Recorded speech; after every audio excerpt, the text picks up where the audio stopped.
about sa pagiging isang tatay na lang siguro. Sa bagay, leadership role yan eh, magiging tatay. Tama. Oh, katulad ng sinabi mo kanina, sir, na paano ka magiging isang leader sa community or sa labas. Kung pagdating sa pamilya mo, sablay ka naman. Yung nagagawa yung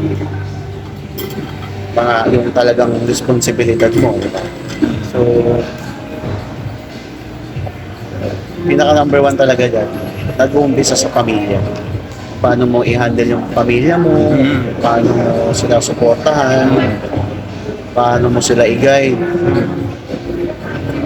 Ako, disclaimer na naman ko. Ako, aminado ako, kasi breadwinner ako eh.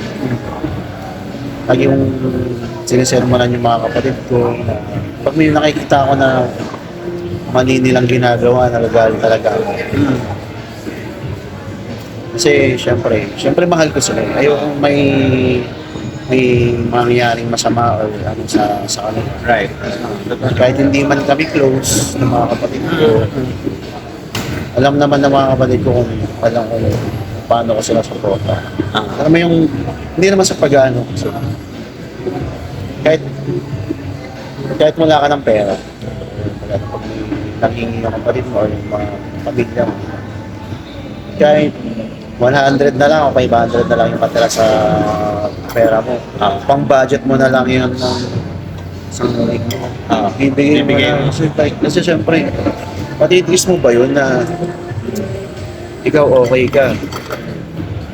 Tapos iniisip mo yung kapatid mo o yung pamilya mo na kailangan niya ng pera, wala kang maibigay.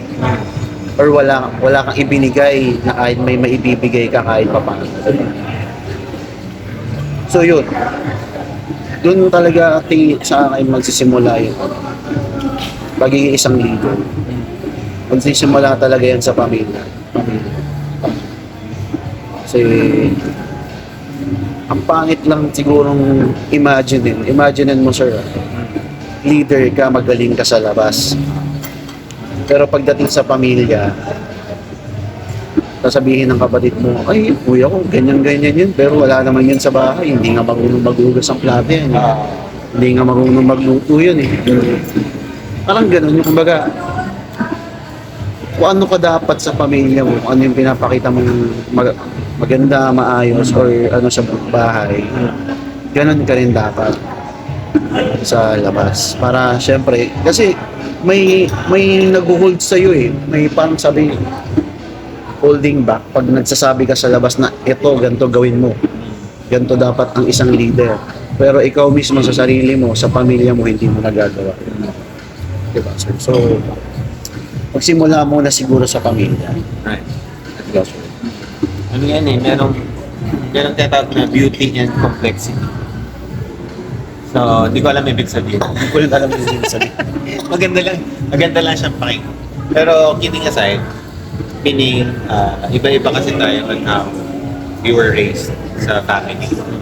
So, and usually, kung ano yung, kung paano ka mag-lead ng family is also based din sa experience. Maybe yung na-receive mo rin na kung paano rin tayo i-lead ng parents, ganun. So, most of the time, ganun din yung magiging leadership style. So, it's really beauty in complexity, meaning iba-iba on how we approach things. And I would, appreciate mo yung sinabi mo na about dun sa family mo na you have to start the leadership within the family. Kasi may mga research din na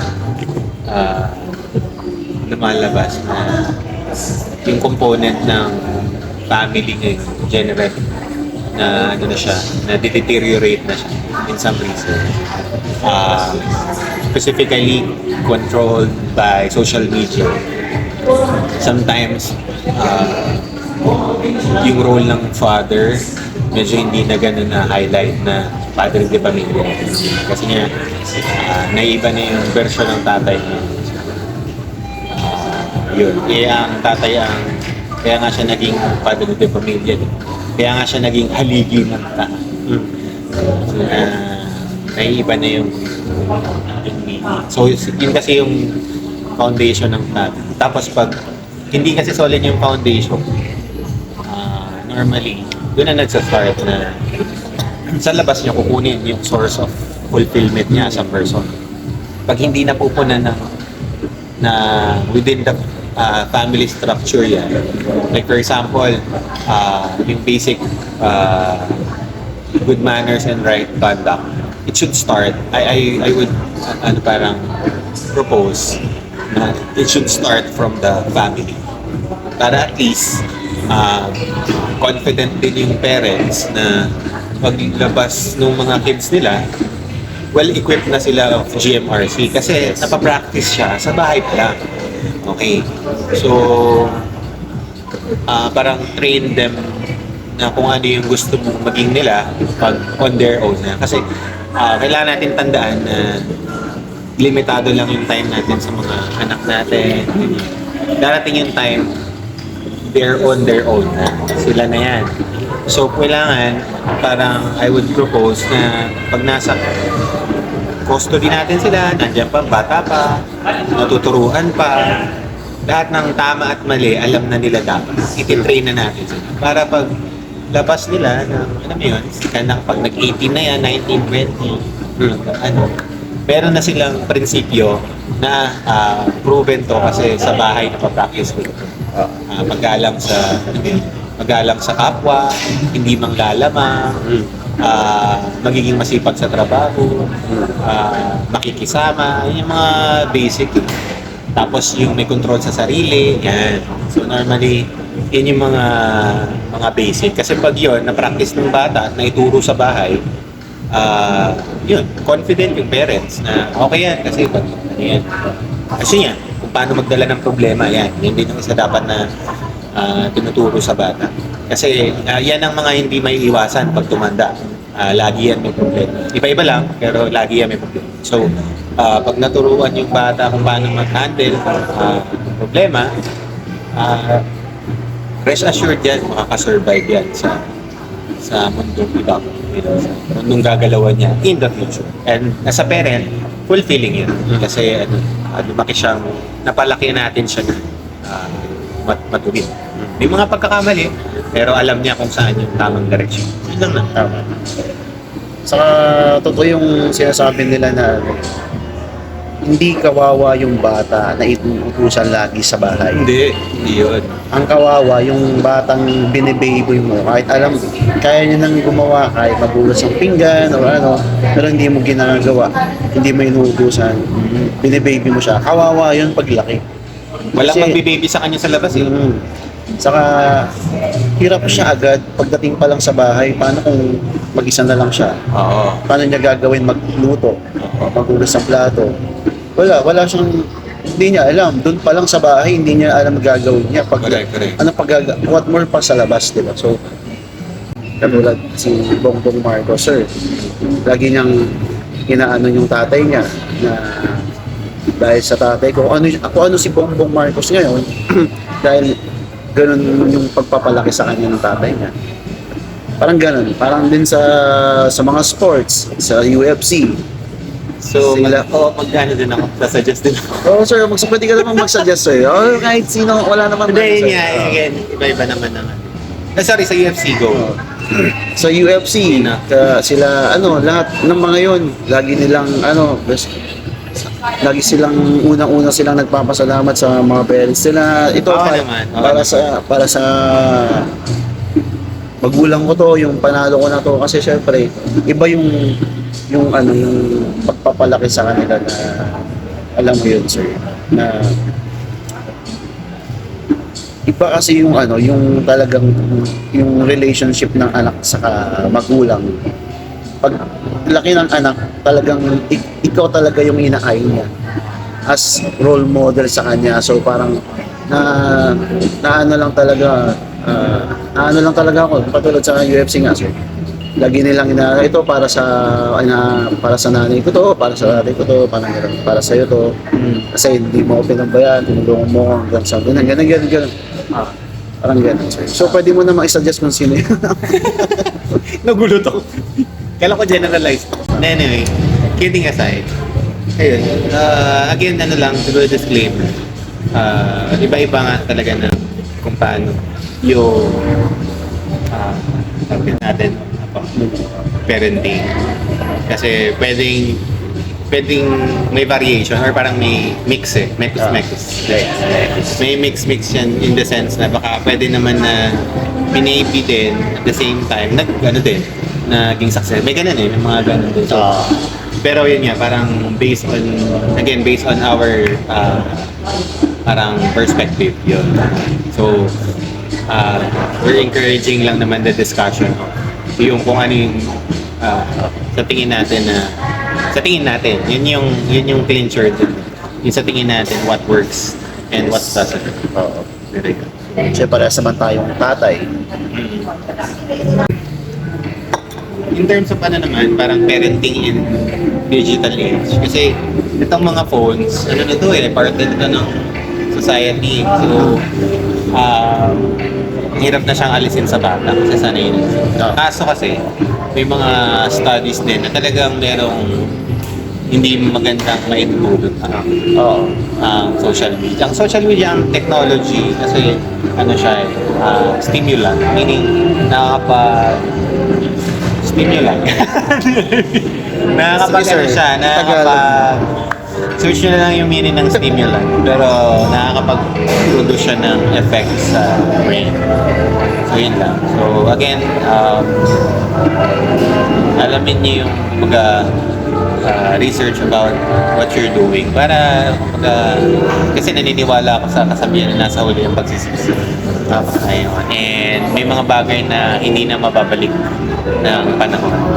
So, it's very important to decide ng pinag-isipan. Yun lang naman. So, parang actually yung kung ano yung topic natin is just like any other conversation. As we go daily, diba, parang nakakalimutan. So it's better na parang nare-recall din siya araw-araw. Kasi what you repeat daily will become your decisions. So repetition is the key talaga. So kung ano, kunyari, nasa sistema mo na or nasa prinsipyo mo na ganun yung prinsipyo. Kahit magkabigaan yan, yun yung lalabas. Like for example, ayaw mo nang magnanakaw. Galit ka sa magnanakaw. Kung yun yung prinsipyo mo, kahit bigayin ka na makakita ka ng linag, magagalit ka kasi yung prinsipyo mo. So, gano'n. Iba-iba naman ang prinsipyo. So, kaya for me, minsan yung sitwasyon yung inaantay ko. Kasi para lumabas talaga kung ano yung prinsipyo. Kasi yun talaga yung ka. Kasi lumabas siya dun sa hindi mo inaasahan. Parang nasa isang madilim na lugar, kunyari. Tapos, pauwi ka, gabi, puno. Tapos sobrang dilim. Tapos may naggulat sa'yo, ba? Tapos ano yung lumabas sa bibig? Yun. So, kung ano yung lumabas, sabihin. Sabi nga sa Bible, sir, kung ano yung nasa puso mo, yun yung lalabas sa mukha mo. Sabi din sa sex bomb. Kung ano ang nasa puso, sundin mo. Ayan. Pero, mali yung kung ano sa puso mo, sundin mo. Kasi yan, kalamitan ng sumusunod sa puso, delikado yan. Kailangan isipin. Yes. At dahil feeling mo kasi alam mo tama kasi galing sa puso mo. Yun. Parang mali. Yan.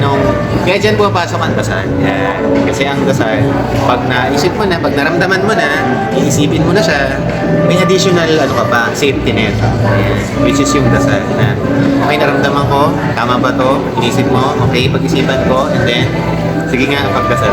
Pag nag-align yun na. Yun naman. And it would normally take commitment kasi actually love, ano siya eh, na somehow nagsasubside siya. Nag-fade kasi emotional yung pero pag yung commitment more on buo yung decision mo. Like for example, I commit na kahit anong mangyari sa family ko, papanindigan ko yung family. Kahit hawain ako niyan, magkaroon kami ng misunderstanding family. Kasi Masarap lang kasi talaga sa pakiramdam, sir, sa alam mo yun, pag okay yung pamilya mo, okay ka, ang dami mong pwedeng gawin sa labas. Unlike sa pag hindi ka okay, hindi ka okay sa pamilya mo. Pag dating mo sa labas, parang ang negative na ng pakiramdam eh. No? Kumbaga, syempre, kung may kaalitan ka sa pamilya mo, hindi kayo magkasundo ng nanay mo or kapatid mo, iisipin mo pa rin kasi yun sa labas, madadala mo pa rin yun sa labas. So, ayun nga, hindi tayo perfect, pero as much as possible, magsamila talaga sa pamilya yung lahat. Kung ano ka sa pamilya mo, dapat ganun ka din sa labas. Pakikito mo. So, yan, pinaka-the best talaga yung Tsaka dalawa kasi yung sinabi mo kanina na hindi tayo perfect. Dalawa kasi yun. Tsaka ano siya eh, dalawang tipo siya. Pwede kasing scenario 1, hindi general ito hindi naman siya specific sa isang group of person or sa tao. Parang scenario 1, hindi ako perfect, pero magiging passport ko yun para umulit-ulit ng kalokohan. Kasi itatago ako dun sa hindi ka perfect. na hindi ako perfect. Therefore, ulit-ulitin ko yan. Or, hindi ako perfect, pero I'm trying to be. Yun. Ayan. So, maraming natatrap dun sa dalawang klase ng hindi perfect na yan. Parang escape route na lang nila yung Sobrang delikado yung word na hindi ako perfect. Kasi, ano yan, yun yan, dalawang senaryo kasi. So, sana maintindihan natin na dalawa siya. Hindi siya license na parang sinabi na hindi ako perfect kasi naka-hit and run ako ng tao. So therefore, mag-iisa pa ako na hit and run. Kasi hindi na naman ako perfect. Huwag ka na mag-drive. Ganon. So, sana